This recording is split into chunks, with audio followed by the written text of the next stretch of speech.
ગત રવિવારે યોજાઈ હતી નર્સિંગ સ્ટાફની ભરતી પરીક્ષા અને તેમાં કથિત ગેરરીતિ અને બેદરકારીનો આરોપ લાગ્યો હતો કેમ કે જ્યારે આન્સર કી બહાર પડી ત્યારે ખબર પડી કે આન્સર્સમાં એબીસીડી એવી પેટર્ન હતી, જેના કારણે એક સાથે ઘણા બધા વિદ્યાર્થીઓના પ્રશ્નપત્રોમાં જવાબ એક સરખા જોવા મળ્યા હતા। બીજું કે જ્યારે સમગ્ર મામલે વિવાદ થયો ત્યારે કેટલાક વોટ્સએપ ચેટ્સ પણ વાયરલ થયા હતા, જેમાં પેપર પહેલેથી જ ખબર પડી ગઈ હોય તેવું પણ દાવો કરવામાં આવ્યો હતો। જો કે આ સમગ્ર મામલે રિપોર્ટ તૈયાર કરવામાં આવ્યો હતો અને રિપોર્ટ આરોગ્ય મંત્રી સુધી પહોંચ્યો। ઋષિકેશ પટેલે જીટીયુ અને વિભાગના અધિકારીઓ સાથે બેઠક કરી। આજે સમીક્ષા બેઠક નથી, પ્રાઇમરી ચર્ચા માટે અધિકારીઓ યુનિવર્સિટીમાંથી સત્તાવાળાઓને બોલાવ્યા હતા।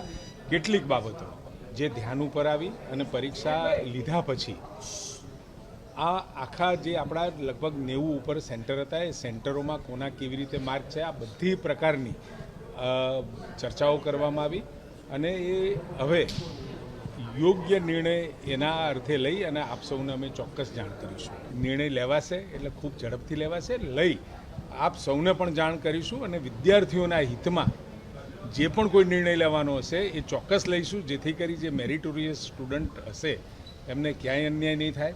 પરંતુ આખી આ પરીક્ષામાં કેવળ એબીસીડી એક જ ક્રમની અંદર ઉત્તરોનો જે પ્રશ્નોનો જે ઉત્તરો આવતા હતા એના કારણે આ મોટી કન્સ્પિરન્સી થઈ છે અને એ કુલ વિદ્યાર્થીઓના માર્ક્સ વગેરે એ પણ અમે જોઈ રહ્યા છીએ અને એના અંતે નિર્ણય 2 થી 3 દિવસમાં જાહેર થશે।